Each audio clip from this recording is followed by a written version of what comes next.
I always say when I talk to business owners, what really do you want? A consultant is really someone who comes with the solution and implements the solution. A mentor is I'm going to tell you, I'm going to help together with you. We're going to figure out the right strategy that needs to be done. And then we're going to find in-house or externals the people who can implement it. Attention marketers and entrepreneurs, this is Valuetising, the place where we talk about scaling brands worth promoting. If you're a mission-driven entrepreneur obsessed with creating, scaling, and exiting multi-million-dollar brands, this is for you. My name is Santiago Phoenix and I am a business growth consultant, online marketer, and investor.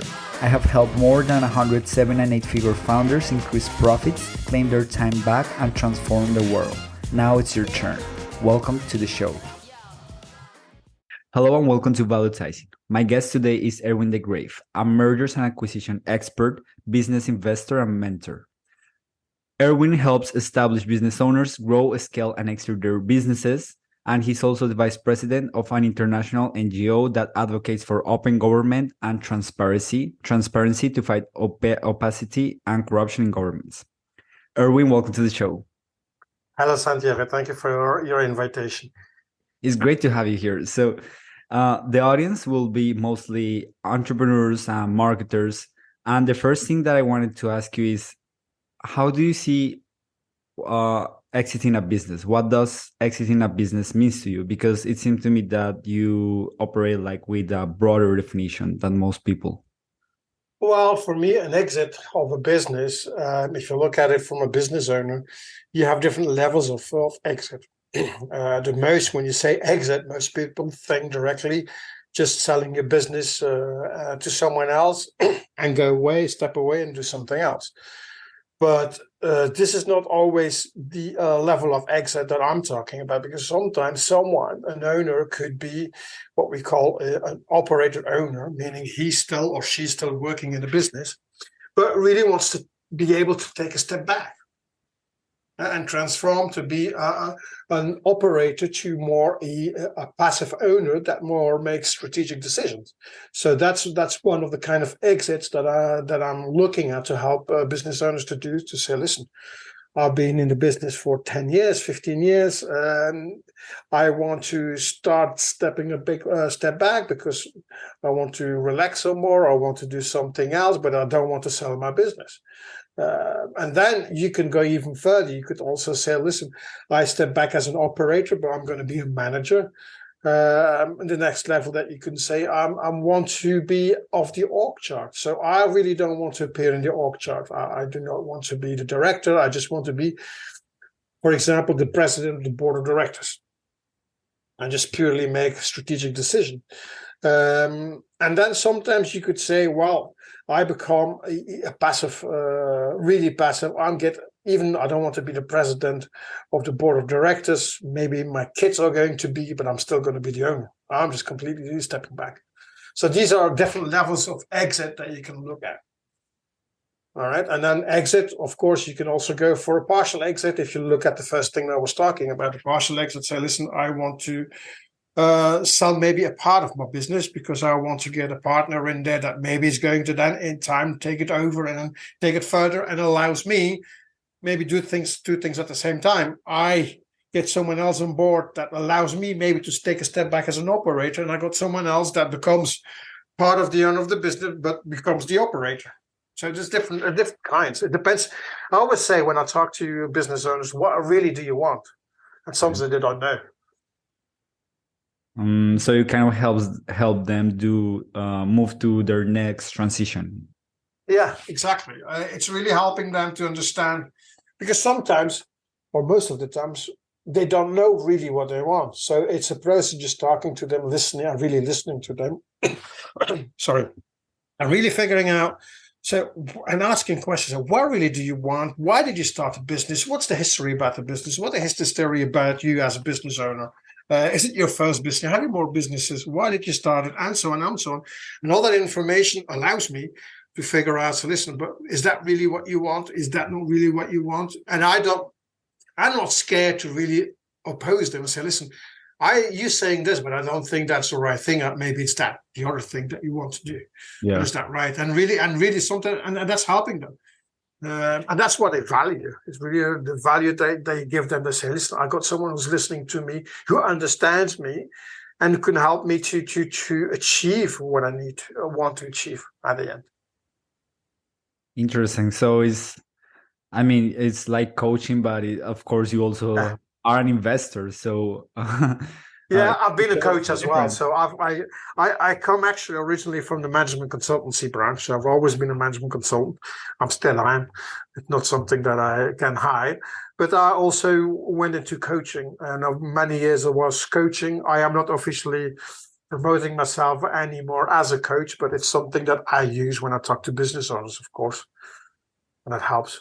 That's interesting. So what do you see are the biggest resistance of people when making this move? Because, for example, my mother, she owns a business and she has been trying to exit the business for so many, for 5 years. So I can relate a lot. What are those common things that you see that are really resistance from the owner? So actually, I should not be talking to you. I should be talking to your mother then. Yeah. Well, what is the resistance? Of course, each person is different. So specifically saying, even it was jokingly, but I should be talking to your mother to figure out really what that resistance is. That resistance could be something she started. She started the business many years ago. It's her baby, and it's difficult to give away your baby in the set and then say, if I give it away to someone else, is that person going to treat my baby like I've been treating my baby? And that's always something scary for many people. And change is and it's generally known, change is always something challenging for people if to change. And the question is also what your mother wants to do, if she wants an exit or she just wants to step backwards. And it's all about being able to trust people to be able to help you and trust people that are going to take where you want to go with the business, that they're going to really help you and get there. And it's at the end, if you look at business, and certainly if you more traditional businesses where you have people, it's all around people and finding the right people to do this. There's a small trick that I am generally using when I'm talking to business owners and they want to take a step back as an operator. And basically what they're looking for is someone to substitute that position, someone who can become their CEO or the COO, the operation officer. Yeah. And then the most of the question, but how will I be sure that that person is going to really take care and do exactly what I would do as would be their baby as well? I say very simple. Just give a little part of your baby to them. It becomes their baby as well. So you just offer a certain equity, or you could do, if you do not really want to go on equity, and I don't want to go too much in details, but you could go also profit sharing. There's so many different kinds of options that you can look at. That person will say, hey, it's not. I'm not just an employee. I'm a little bit part of it, and that helps to find the right person and motivation.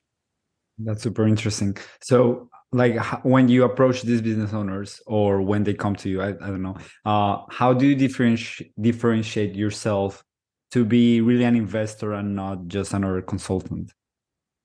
Because I go in always as an investor. I always go in as an M&A investor. I'm not going as an investor, because if I go into an investor, everybody wants money. And do you want my deck? And I'm in the seat round, A round. Do you want to invest? And I will say no, because I'm not that kind of investor. So I'm always going there as a merger and an acquisition investor and a business mentor, because it allows them to understand that. And that helps them to differentiate. I'm just not a consultant. I'm a mentor. That's one. But I'm also a merger and acquisition investor. That's my first field. So I can help you not only to help you if the business does not interest me to acquire, say I can help you to find the right buyer for you. And that's the mentoring part that comes in, and the experience that I have to help you to get where you want to be. And that's the difference. This kind of, in this world, it's also about feeling the connection that they feel that confidence that they can trust you. You just like. I love to go to meet with business owners, to invite them for. I'm a member of a high-level business club here in Malaga, and just come over there, invite them for a coffee, sit down in the sofa, and have a chat. And that generates that confidence, and see, can I do something for you or not? And that's and to differentiate is just being you and showing them that what you can offer is going to help them. You're not there for yourself. You're there for them. And I'm not a consultant. I said in the beginning, I'm management consultant. That's what I've always been. But I took more a step backwards to change from a consultant that does the work to more a mentor to tell what needs to be done, and then find the right people that can execute it. Can you repeat that last bit? That seems really important. Well, it's saying from a consultant is really someone who comes with the solution and implements the solution. Yeah. All right. Now, what I do as a mentor, for me, is I'm going to tell you, I'm going to help together with you. We're going to figure out the right strategy that needs to be done. And then we're going to find in-house or externals the people who can implement it. That's amazing. It's very different. Yeah, it's different because I've done many implementations. I've run many years as consultant, and I've learned a lot. But now in the stage of my life, I'm more like, and I don't want to. For me, it became a little bit more boring. I know a lot of stuff about it. I can do it, but it's not something that excites me anymore. Yeah. Well, tell us about it because I do know a lot about your story because I research for the show, but people do not. So when did you start thinking about becoming more of a mentor and an investor versus consultant? Well, I've been years, as I mentioned, consultant, and after a while, and that was like in 2018, 19, saying, yes, I'm happy what I'm doing, but I'm missing something. I was always I couldn't figure out what had happened or what was missing. And then in 2020, with COVID, in the beginning of the first wave, I ended up in the hospital with COVID and so. And I already had some businesses at that time, and I still have. The way that we structure it, I saw, well, I don't have to worry, because with my business partner and myself, we structured that there was someone who runs the day by day. So I did not have to worry. And then after I was about 9 days in the hospital. It's a funny story. You should have a read it at my website, because it is the story, the typical story, that my wife said, go to the pharmacy, or no, go. I wanted to go to the pharmacy, and because I was already days not feeling well. She said, no, go to the hospital and then go to the supermarket. So that's the story about, I went to the supermarket and I came back 9 days later, because I went to the hospital and they said, well, you're staying here. And I said, but I need to go to the hospital, to the supermarket, because my wife and my kid need food and they cannot go. But at the end, it all worked out. But it's like that funny story that you see in the movies, that someone goes to buy cigarettes and never come back. Yeah. So it was for me like, go to the supermarket, and then 9 days later I came back from the supermarket with food, basically. So anyway, that time allowed me to, because then when I came back at home, I needed to be 3 weeks alone in a room and stuff like that. So it allowed me to sit down, and then I came encounter an email that was sent to me, and I said, "Ooh, that's interesting." So about investing and zero out-of-pocket investing, I said, let's jump on the call. I jumped on the call. I really liked it. From the hospital? What? From the hospital? No, in the hospital, because that's also something else as well. Because I went because I left home to go to the hospital, just to see the doctor, and then I hope take this medicine, go to the supermarket, come home. So I just had my phone. Yeah. And luckily, I had my charger with me. I don't know why, but I took my charger with me. So I didn't have any computer. I didn't know, my telephone, but I was like, I saw that email that was maybe 3 weeks after the hospital, I saw that email and I said, I'll jump on the challenge. I did the challenge. And then I decided to invest in the program to learn more really about. And I said, because there I learned, and then I figured out that's the piece that's missing for me. It was amazing. It's just on the right time when something happens, something that you don't know, something just comes out. And then that's the thing. And it's really for me that was learning to be working above the business. And that was something that I couldn't define. And at that moment, I could define it. So, and that's where I really restructured how I looked at business, but how I structured myself professionally. Yeah. So I really said, okay, that's how I'm going to do this. I'm going to start working above the businesses. I'm going to do that. I'm going to promote myself as an investor because I've been investing before as well. But I'm going to be an MMA investor. That's how I'm going to name myself. I'm going to be a business mentor because the way how I can help people and then also the mentoring that I do is really focused on acquisition and exit. So it's all one. But it helped me to structure my professional. That's it. And since then, I'm really comfortable. I know what I'm doing. I love what I'm doing, and that's that piece of what was missing. So what does working above the business means? Well, you got actually 3 levels that you can work. Well, first one is the working in the business. Just day by day, you do the things. Then the next one is working on the business. So working on the business is that you work more on a strategic level. So you're not the operator anymore, but you're more the strategic person looking and working on the business to grow the business and so on. And working above the business, you transform. So when you work on the business, you work on the product service you have to promote it strategically. When you go above the business becomes the product. Mm. So it's a completely other level and that's not for everyone, right? That's not, but it's something that, because it allows you to really look at business from a completely different way. You see it as a product, basically. A business is a product. I can sell it, I can buy it, I can buy the product, I can buy the business, I can sell the business, and it becomes a completely different world.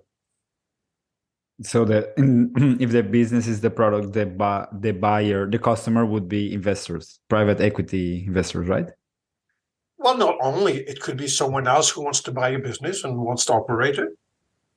Just someone who buys the business and says, listen, I like your business, I want to buy it, and I want to do roll up in my business, or I just want your business because I like it.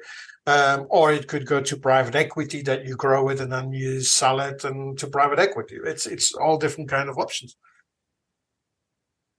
Very interesting, because of course most business owners, they don't even reach the work on the business.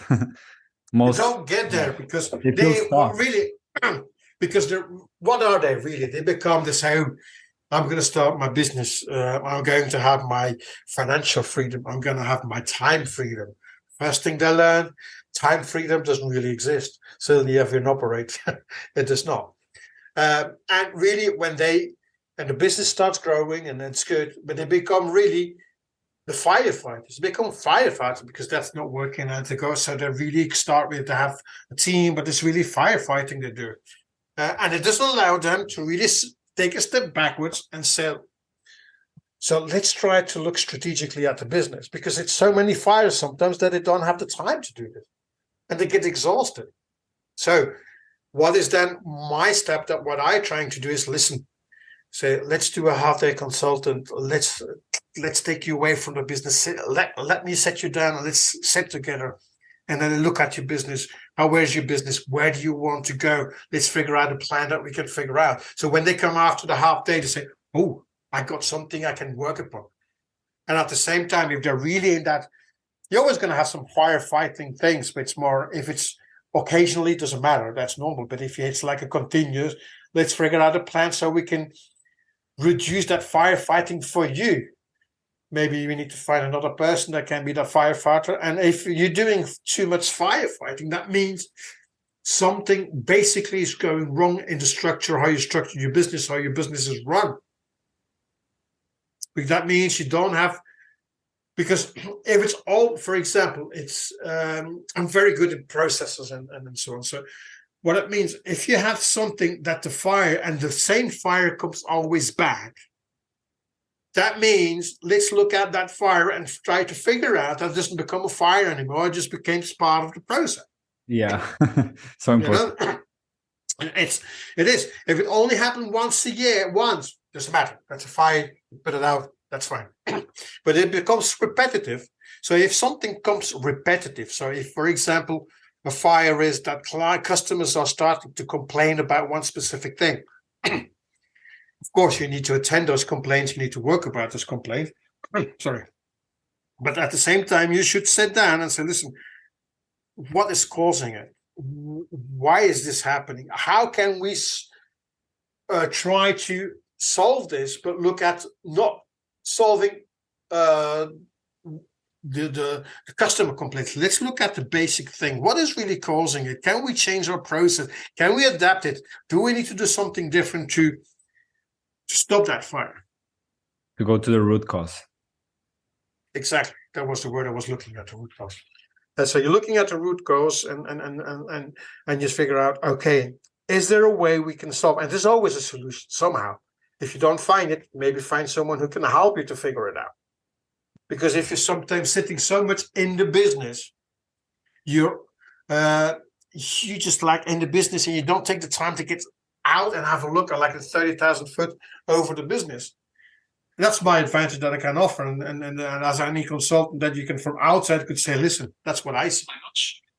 And I cannot be, and I'm not influenced, because if you're in the business, you're emotionally influenced. You've been so many years, it's your baby and so on. So so from outside, you can help to look at those fires and say, how can we solve those fires? And how can we avoid that those fires happen again? Yeah. You know? Wow. Yeah, that's also something that I've been noticing as I start as a consultant. That, I mean, when you are just starting out, the successful entrepreneurs, they seem very successful, but at the end of the day, most of them are super stressed and they don't have time to enjoy their success. Like they might have money, but they don't have health, time for family. So yeah, I think that's a very important what you're doing. And it seems to correlate also with your story, because I know when you were young, you went to Australia.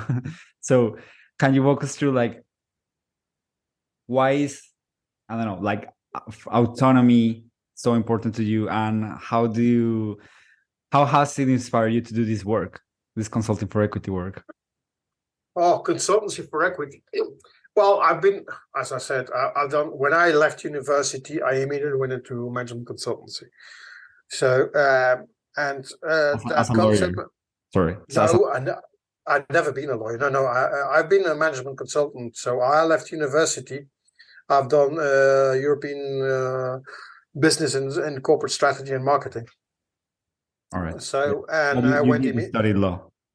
I did start studying law, yes, but I decided not to continue because I saw that that's not my thing. So, and I'm happy I didn't continue. So I happened that I because my father was a notary. So as a kid, I said, well, let's follow up daddy, become a notary. So you have to still study law. But after the first year, I said, nah, that's not for me. So let's do something else. And the consultancy for equity, as you mentioned, asked, the consultancy for equity just came just across about 3 years ago. Always doing consultancy, you just do consultancy for money, basically for a fee for what you're working upon. And the concept of a consultancy for equity is really where you say, listen, I'm willing to help you, but and that gives also more motivation that you say, listen, but I want to be part of your project. Well, let's work together. I'm growing your business where you want to get to. You pay me a little fee, but I want a part of the business. And now you have different forms to look at. But that's something and that's where you also can shift through with which kind of businesses and clients you want to work with. You don't want equity of any kind of business you encounter as a consultant. You want to look at those businesses that, first of all, that you, again, on personal level, that with the business owners you have a good connection, because that is important, because if you do consultancy for equity, you're gonna be on the long haul working together. That's important. You want someone who is the business owner that is positive, open-minded, that, who is willing to work upon those things.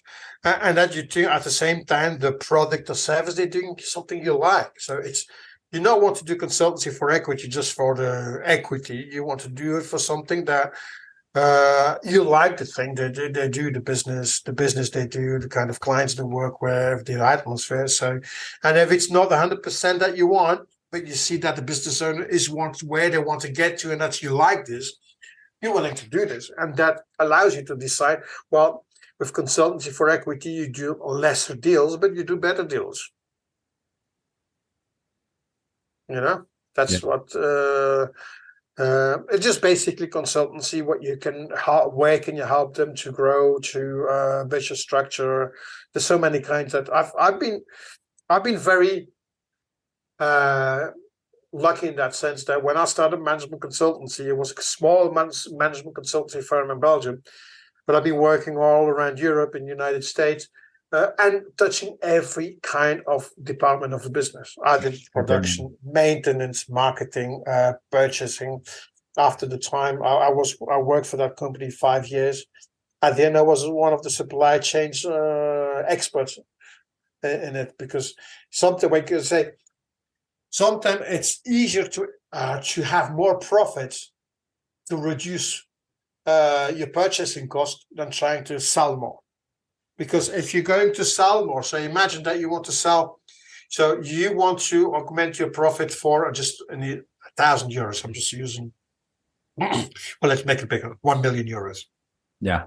So if you want 1 million euros more profit, and looking at the sales side, how many sales do you need to make? If you have a good running business, your profit should be about 15-20% net profit. So that means you need to probably make about 5 million, if I'm correct. Yeah, you need to make sales of 5 million to have a 20%, which is 1 million in profit. But if you look at the purchasing side, if you can reduce your purchasing cost with 1 million euros, you have 1 million net profit. Interesting. Yeah. Yeah. And you work with huge companies, right? Like Mercedes-Benz and. Yeah, I've done, and that's not something that you mentioned before. It's like I've seen multinationals that you start, multinational, they must be perfectly organized. And you enter there and you look at the process, you say, bloody hell, it's like firefighting all the time. So I cannot believe this. So even if you have a small business and you think it's not perfectly working processes, don't worry. The big companies don't have it. Even worse maybe than your business, organizedly wise. Because I've seen, and I've done from small businesses to multinationals. I've done, and that's where you really learn the difference that the big companies and the small companies, at the basic, the process is all the same. Only with the big companies, you have to work with much more people, much more departments. If there are for example, I remember a project that I've done that was with the defense industry, a multinational company, and it was a consultancy merger project between the French and the Germans. But that was interesting on the level of culture between the French and the Germans. Yeah. They're two different companies. There's some other companies, but they're joined together. So how do you work on the culture? I worked in France before. I worked in Germany before, so I knew this. But it's like the quick anecdote. So the German department had about 90% of the percentage of the business, and the French 10%. But the French wanted to control the whole thing. So, and then it's really interesting. Yeah. So those kind of things. It's a people thing. It's always people thing, and certainly different cultures. I've seen in the southern hemisphere, so like Spain, where I am, Portugal, where you are, Italy, France. A lot of things are happening at the table of lunch, dinner. Many businesses have talked about. In Germany, it's not. It's in the office, straight to the point, and go ahead. And much so, it's different cultures. Different people. So it's something that, and people is the heart of most business is the people. Understanding your people, trying to find the right balance between, which is not always easy, between profitability and your people. Because you could always say, well, profitability is the only thing that interests me. But if you have people that are responsible to get you to your profitability, so you need to treat the people, you really need to get a team, and it's not always easy. And so the bigger a team, the more difficult it becomes.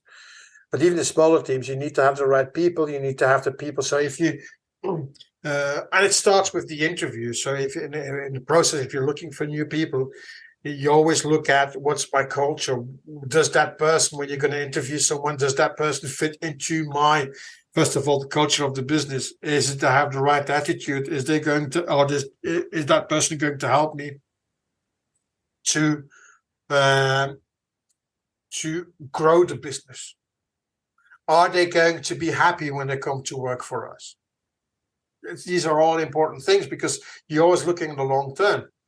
And if you buy a business, it's something different, because when you buy a business, you buy the business and you buy everything. And well, not always, but generally you buy the business, you buy the asset, and you buy the people working in the business.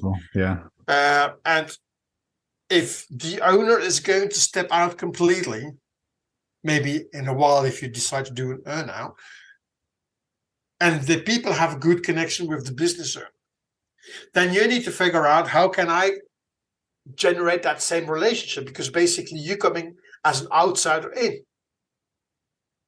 And you're going to have to learn how to look at relationship. It's just like, I think many people love football and soccer. It's like when you have a football team and a new manager comes in, because they kicked out the one before. Yeah. Well, what do they need to do? They probably have to, and each one have their own style. It's the same with a business, an investor or a consultant or a mentor. You have your own style. You're going to have to, and the business, going back to the football coach, they're going to sit down probably. What I would do, I would talk to every single player. I understand what they're doing, what are their strengths, what are their weaknesses, and trying to figure out how can I construct the team so that we can start winning again, for example. It's the same in the business. If you get in there and you look at your team, you're probably going to sit down. Depends the size of the business. So if you go into multinational, you're going to sit down with every single person, because that's not possible. If you go to a business with 1,000 people, that's not possible. But there you're going to go on all the managerial levels. You're going to sit down with them, and you're going to talk to them and say, listen, this is objective. That's where we want to get you. Where do you see it? What do you think we need to do? And so on. And you try to figure out. And sometimes you need to make the hard decision that you say, well, that's not the right person for the post. I remember a consultancy project that I've done in the past where one director of a department manager, was really negative, didn't want to change. But I have to say, I was working on two departments. On the first department, the director, the manager was really positive, where we were implementing everything that we needed, but the other one didn't. So I went to the big boss and I said, listen, that's the problem we have. So what are we going to do about it? The big boss was always, he was the client, the big who was always positive, open-minded. What he did, he took the manager of that department that was negative, promoted him to a specialist function. Yeah. And took the manager of the other department that was really positive and put them in that department to make the changes. you always it's sometimes hard decisions that you need to make with people, and it's not easy. But you need to explain why is the reason, and if they're really negative, well, you try to figure like that they do that a lot, that they promote managers to an expert position and then get the kind of promotion, but at that time there's sidekicked in the sense, and you can continue what you need to do. And that's something I did notice that stood out when I was on your website, that when you have an application form, you ask for character filters, like what are your values? And I thought that was very unique. I don't know, because it's all like, why do you do that? Why do you think that's important? Not just the revenue or just the industry. Why does it matter? The personal characters and values and traits, all those things. Because when you look at my website, the idea is to work together or to acquire businesses or to do consultancy for equity. So, and that value is really important because that is going to show you, well, that can mean, is that the right person that I'm probably going to work with or want to work with? So, because if you want to do consultancy for equity, you want to, basically what you do, you're looking for a business partner who already has a business. They can partner together with them and help them grow. And there you want to have those values are important because you want to have those, because otherwise it's a kind of filter, because I don't want to work anymore. I've done it in the past, but I don't want to work anymore on projects or on businesses where they suck my energy. I don't want to do this anymore. I want to work on project which gives me energy, that's exciting, and that's why I have those values, because it's important. If you don't value those values, then you're not the right person. Then I'm not the right person for you to work with. Simple. It's a decision that you need to make. With whom do you really want to work? As they say, like Tony Robbins mentioned that as well. Your environment is going to influence you, how you're going to be. So do you want to have good people, positive people around you, or do you want energy-sucking people around you? I don't want them around me. So yeah, just a pure selection that I do, and that's fine. And then some people may think, yeah, but maybe you're going to lose clients. Maybe it's just reverse. Maybe I'm not going to lose clients. Maybe I'm just going to win those clients that I really want to work with. Yeah, but that does take abundance mindset.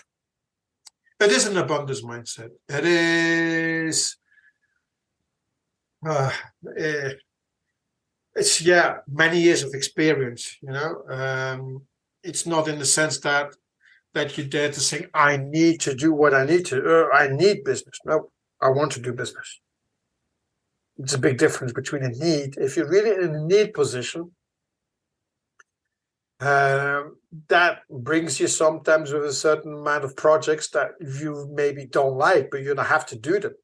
And I understand that many consultants who start off, they will have to do it. But I still say, if you decide what is your filter with whom you're going to work, at the end, you're going to find great projects. And that's not going to give you the financials that you're looking for, but it's only giving you the excitement, the fun. And it's go like, so, hey, it's Monday again. Let's go back. Yeah. That's great. Yeah, and it seems like that experience with COVID really show you the importance of that, right? Yes, and not only. It's something that I already saw this before COVID, but COVID really was a good wake-up call. In that sense, saying from just stop messing around and just go to the filter, look what you needed. That piece came there to work above the business, and that's for me that all the pieces fell in place. And I said, life is something. Health is really important. Don't work to death, as they say, as you mentioned before. So it's not something that you need to. enjoy your work and find if you have the possibility to enjoy and find, certainly if you're a consultant and entrepreneur, find it's the same with clients. Find clients who you want to work with. Do you want clients if you have a business and you sell products? For example, if you sell solar panels, it's for example, do you want those clients that you install the solar panels and call you every second? Oh, this is not working. There's a problem. Is that really a type of client you want? Do you want a lot of those clients? Or you say, listen, I want those clients that are, I know they're going to maybe ask you one or two questions, but they're going to be happy. They're not fussy. You can figure this out even before you sign them, if they're going to be annoying clients in the future. And you just say, I prefer, because basically, what maybe some people think, and they're going to say, yeah, but it's a client, he's going to pay. But then you need to ask the question, with all the calls and the problems they're going to call you, it's probably going to cost you more money than the client paid you. Yeah. At the end. It's the same as again that being a fireman. A firefighter is the same. Firefighters is like all those things that come again will cost you money. Yes, but it doesn't cost me, it costs me time. Well, time is money at the end. And if it's time that you need to spend on firefighting, it doesn't give you time to look for other clients. Would you like a custom plan to scale your business? If you want to increase profits without adding more complexity to your life, go to myplantoscale.com and get our free scaling guide right now. It will help you get clearer on your business and life goals, ensure your business is optimized for growth, and simplify your schedule so you can focus on what truly matters. Making more money while enjoying life and changing the world. Now, back to the show. So if you were starting all over again with consulting for equity, would you do anything differently? Because I know some people in the program, it's not an easy transition and many people struggle to get that first client. Would I do something else from consultancy or from everything? So imagine that I come from university and start again. Well, first of all, I would not change. It was because in those 5 years, for example, that I worked for the Belgian company as consultant, those 5 years is what I learned there is that many people don't learn in their professional life. So it's not something I'm going to throw because I learned so many things. And then specifically, if I would start again from consultancy for equity, it's the same. It's just consulting.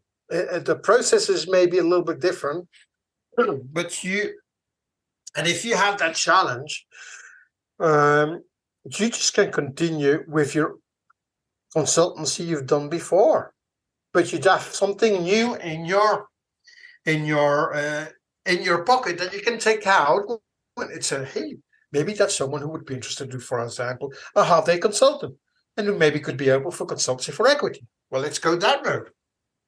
Well, I'm not sure. Well, let's do the typical thing. You sell your consultancy project, you do consultancy, and you never know that you do the consultancy project, they pay the fee to do the implementation, and then maybe during the process say, hey, maybe we could take that thing about consultancy for equity and so it's not something that I would say this is the only way. So that when I restructured my whole professional structure, if I might say, in 2020, I really basically had like a game of cards. I had all different cards, so I can play the card what I think what's important at that moment. So when I go to networking events, when I go meeting up people, I just open-minded. But then as he start talking, which card can I take out? Because as I mentioned, I'm also a vice president of a non-profit about transparency and open government. Well, if I suddenly am networking and talking to a mayor, well, then I'm probably going to take that thing out. Because one of the businesses I have is focusing on open government as well. So I do have those things. So I have those, and then it depends which one do I take out. Well, sometimes you say, hey, it was nice having a coffee, and I wish you the best luck, and that's it. because they're not open for it or it's not the right moment. You never know. So, and I think it's really important to have an open mind to, it's the same, for example, for merger and acquisition. I do receive still, even though I changed my profile title from investor to M&A investor, I still receive pitch decks. But what I learned is that, for example, you can do merger and acquisition in the startup world. It is possible to do merger and acquisitions in the startup world. But startups don't look at this. But it is. In order to grow, you mean? In order to grow. All right. So imagine that you can acquire a client list. Oof, that would be a hack. Yeah. I mean, growth Yeah, hack. but it is. But you can do that. That's not a problem. I say, and maybe a lot of startup founders who are listening are going to shoot me, but I say that about 90% of those startups that are looking for funding really don't need to look for funding. What they need to focus on is on growth. Because if a startup tells me, well, I need 200,000 euros, okay, and in what period? 2 years, okay. So if you calculate quickly, make it easy, sum, about 20,000 a month. So if you can focus on growing your clients to acquire those 20,000, would you need an investor? Because investors at the end, sorry, maybe they're sometimes a pain because they want to go that way, even if you want to go the other way. It's not free money. It's not free money. It's certainly not. So, but there you can look at a startup founder saying, okay, how can I grow my business? Acquisitions is really something interesting to look at. Imagine that you would go as a startup founder to an investor. Not saying, listen, I need 500,000 to grow my business and do this and this and that. Then you go to an investor and say, I need 500,000 to acquire that other company that allow us to jump from here to there. What would the investor say? To say, show me the other business, and if it's interesting, I'll put you the money and let's acquire that business. That's how I would look at it. It's a much safer bet than all. It's a much safer bet. It's a much safer bet. And an investor would say, oh, that's someone who's looking, but that's what I say. I do merger and acquisition, that concept about merger and acquisition also with startups. Not startups that are pre-seed and so on. These are startups that already have clients and in a growing phase. You can do easily merger and acquisitions for them.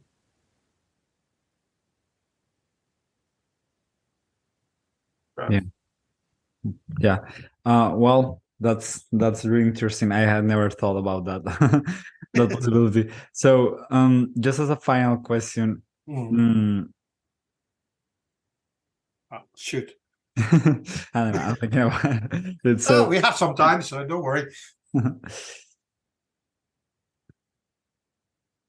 So, what if someone wants to get into consulting for equity, but they're very young? And I ask this also because I feel young to name myself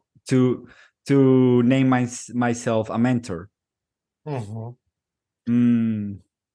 I don't know. Did you ever experience like imposter syndrome? How do you deal with that? Well, imposter syndrome. Oh, that famous word. Yes, of course, and everybody has it. If someone says they don't have imposter syndrome, that is not true. Everybody has it. But how to deal with it? Every person is different. Sometimes just go straight for it, just go forward and do it. About calling yourself a mentor. Well, I do have already a certain amount of years of experience. So, and if you would be a young person who does not have that experience, maybe you would start off as a consultant to grow down later on to an advisor and then maybe to a mentor. Because a mentor, what really is a mentor is someone who can show someone else how to do things. For me, I started off as a consultant when I was young. I needed to learn things. And I'm still learning. But it's something that you need to learn. And if you want to do consultancy for equity, you can do. You don't have to be a mentor to do consultancy for equity. You can be young and do consultancy for equity. You just need to know, because maybe you know something that the business owner doesn't know, and where you can help them. If you're good at, I would say sales, but that's so open, like everybody say, if you're good at sales, but let's take something else. If you're very good at looking at processes, maybe there you can help.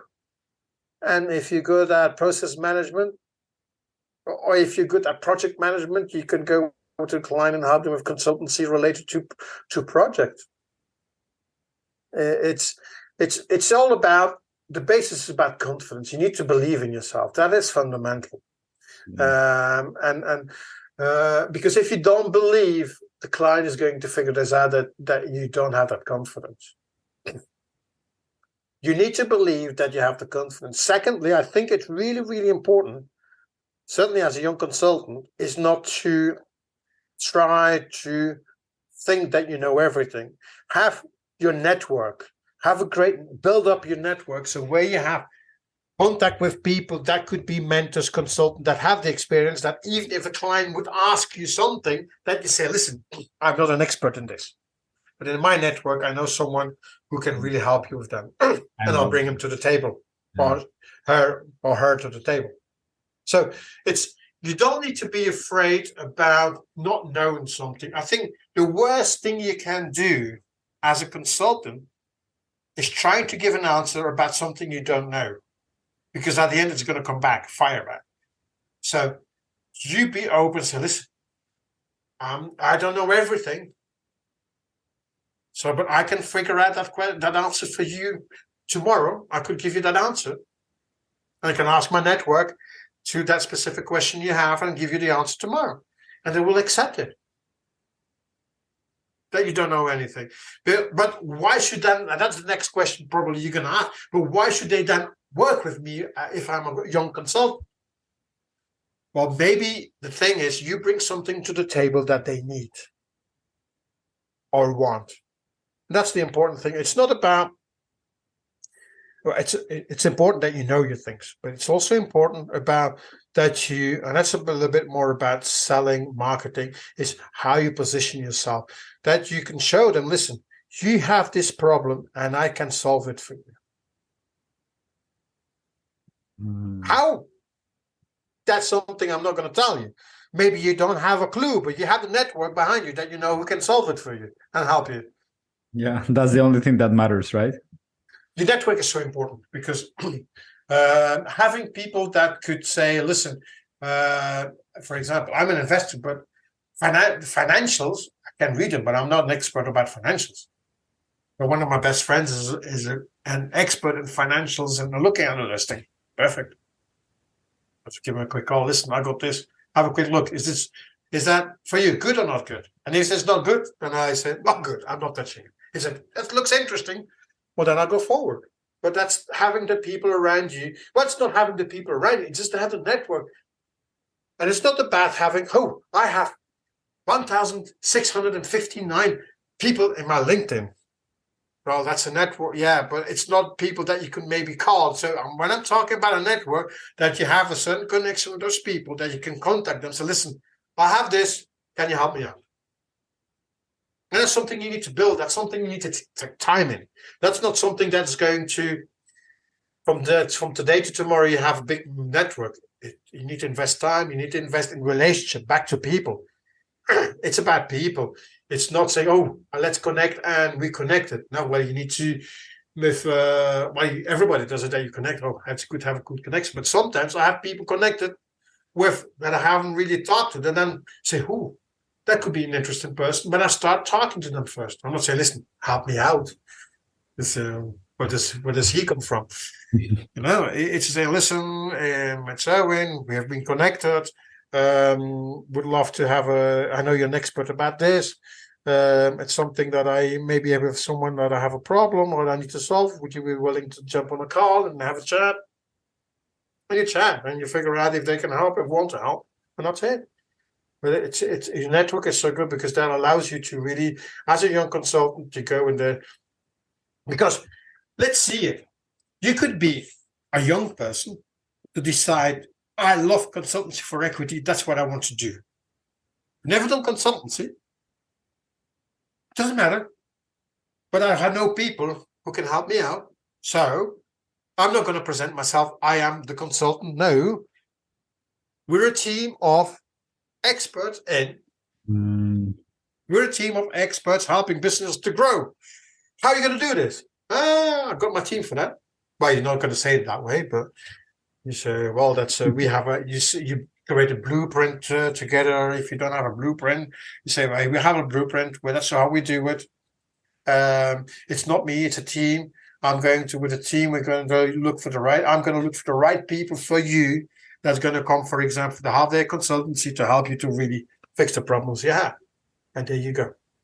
You start consultancy without being a consulting, and but you need to have confidence about it. You need to be sure about yourself when you do this. Yeah, it's kind of being a connector between people and solutions. Yeah. And you're the one who's creating the deal. That's why you get a percentage of the deal. That's amazing. Erwin, why do you live in Spain? Why? I mean, you are from Belgium. Basically for the weather. That's something that when I went, as you mentioned before, after my 5 years in working for that consultancy company where I basically lived in airports and in hotels, I decided I just want to go. I just went backpacking for 5 months to Australia and New Zealand. I just took my backpack. I took up my plane ticket and 2 nights in the hostel, and that's it. For the rest, nothing planned. I just went. And that was one of the moments also that helped me to structure a few things. You have some moments in time in your life. And the weather was really nice. And I said, because I'm from Belgium originally, a lot of rain, a lot of bad weather. Talked to my sister this morning. I was in Leuven. Yeah, Leuven, yeah. It's 10 degrees, it's raining, it's cloudy. And I said, I don't want it. So where can I go? I've been to Spain before, some visit. I said, well, let's go to Spain. So I basically took my car, put the stuff in my car, my computer, printer, duvet, clothes, put it in and I drove down. No house or nothing. I just stayed in a hotel for a few months, for a few weeks.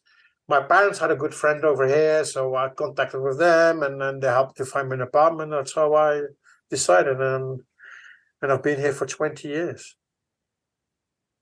So my wife is Spanish. I encountered my wife here. She's Spanish, so there you go. That's why. So yeah. And you call that trip to Australia a spiritual? I remember it was a spiritual awakening. Yes, awakening. Yeah, it was, because after university, straight went to the management consultancy. It was 5 hard years of work and learning, and it was like that was a moment that I said I really need to find myself, because I was just like work. It was the only thing, and I needed to have some time to be able to take that step backwards and have a look at my life, what I really want. It was like the COVID thing, but it's like a moment in my life I said, I'm missing something. What is it? And I really enjoyed it. I planned to go 6 months, but after 5 months, that's enough. So I changed my plane ticket and I came back. So you're looking for something there, spiritually. Well, spiritually, I was looking at what do you want to do now, because I decided to leave that consultancy because I was like social life was zero, because you're never at home, you're always away, and I said, next step in my life, what is going to be? And so I had the possibility to go to Australia, New Zealand, because I've been flying around so many times in those 5 years. I could pay my plane ticket to Australia and back on points. And I still had a lot of points left. So it's like you're saying, okay. And I always wanted from a little boy to want to go to Australia. I don't know why, but then I talked to a friend of my parents and I want to go to Australia. And so why don't you go? Okay. So I told my parents I'm going to Australia, and I left. Yeah. So these are things that sometimes, yeah. I sometimes I'm a kind of person that gets sometimes bored of. I'm very good in creating processes, but sometimes everything they the same. So I need sometimes changes because that gives me energy. That gives me things. Sometimes in a day, I do have my structured thing. The boys to school, pick them up, and stuff like that. But then every day I'm trying to do something. Not every day, but every week I try something different. So sometimes like, no, you have my structure. Sometimes I go drop off the kids to school. And I say, oh, let's go shopping. And I just go shopping. Walking around the shops, maybe buy something. But it's breaking my routine. And that just gives me again, energy, life. So then after an hour or 2 hours shopping, I'm not a shopping guy, but there's something I just go look and then I go up and I go back to my office where I work most of the times from home, but also if I need to go to the business, I go to the businesses. But that's another go when I just go working. But I just broke that routine, and that's good. I think that's sometimes important. Yeah, that's something that I love about Portugal, Spain, and Italy, Greece, all those Mediterranean countries that people really try to enjoy life. Yeah, but you can do also. It doesn't. People try to, but I have to tell you, Spain has changed over the last 20 years. When I came here 20 years ago, it was more relaxed than now. Yeah, people more, and it's like it doesn't matter where you live. You need to figure out that you have your routine, which is good, but sometimes you need to break your routine. And it's something I learned also from Tony Robbins. He said, for example, when you shave yourself, if you start shaving from this side and all the same, no, why not they start this side? It makes your brain think different because you're just interrupting something that you used to do, and you just start thinking, how I'm shaving? Oh, it's shaving different, because when you start shaving, you don't think about it anymore. But if you start thinking, oh, I'll start somewhere else, your brain just wakes up and you say, oh. Yeah. Well, thank you so much, Erwin. Where can people find more about you? Well, people can go to my website, which is erwindegrave.com. There I have some more information, my story and stuff like that. And that's the place I would recommend. Or in LinkedIn, they look for my name, Erwin de Grave, on LinkedIn. There you can find myself. These are the two places that people can figure out. And if they really want to work with me, on my website is a form, a detailed form. I know it's not like that typical marketing form where the people say, only ask 2 questions. No, just 23 questions. Because if you really want to work for me, you're going to take the time to answer them. It's just quickly a few questions, but it shows you're interested and motivated to work with me. That's important, your motivation. But that's the 2 places I work. I recommend if you want to get in touch with me, maybe LinkedIn, quickly connect and quick message.